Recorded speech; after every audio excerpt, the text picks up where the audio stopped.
মন ভালো রাখা কোনো কঠিন কাজ নয়, বরং ছোট ছোট কিছু অভ্যাস আমাদের জীবনে বড় কোনো পরিবর্তন আনতে পারে। জীবনে দুঃখ, চাপ ও হতাশা আসবেই, কিন্তু সেই পরিস্থিতির মাঝেও নিজেকে ইতিবাচক রাখাই আসল শক্তি। প্রতিদিন সকালে ঘুম থেকে উঠে নিজের কাছে বলুন, আজকের দিনটা আমার জন্য ভালো কিছু নিয়ে আসবে। এই ছোট্ট বিশ্বাসই মনকে অনেকটা হালকা করে দেয়। সবসময় অন্যের সঙ্গে নিজের তুলনা করবেন না। প্রত্যেক মানুষেরই জীবন আলাদা, তাই নিজের ছোট ছোট সফলতাকেও মূল্য দিন। যেটুকু আছে তার জন্য কৃতজ্ঞ থাকতে শিখুন।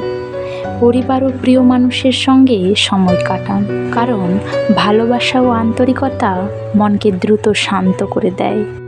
মন খারাপ থাকলে প্রকৃতির কাছে যান, একটু খোলা আকাশ দেখুন, গান শুনুন বা নিজের পছন্দের কাজ করুন। হাসি খুশি মানুষদের সাথে মিশুন। মনে রাখবেন, হাসি হলো মনের সবচেয়ে বড় ওষুধ।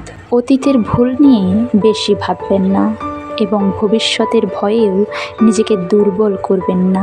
বর্তমানের সময়টাকে সুন্দরভাবে বাঁচতে শিখুন। জীবনে যতই বাধা আসুক, কখনো আশা হারবেন না, কারণ অন্ধকার রাতের পরেই সুন্দর সকাল আসে। নিজের ওপর বিশ্বাস রাখুন, পরিশ্রম করুন এবং সবসময় ইতিবাচক চিন্তা করুন। মন ভালো রাখা আসলে নিজের হাতেই থাকে। আপনি চাইলে প্রতিটি দিনকে সুন্দর ও আনন্দময় করে তুলতে পারেন।